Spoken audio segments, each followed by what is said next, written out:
घडवी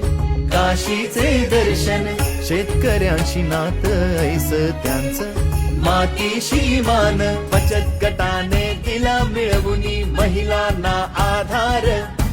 युवकांनाही दिला मिळवुनी हाती रोजगार, समस्येचा ज्यांच्या पुढती लागे ना निभार,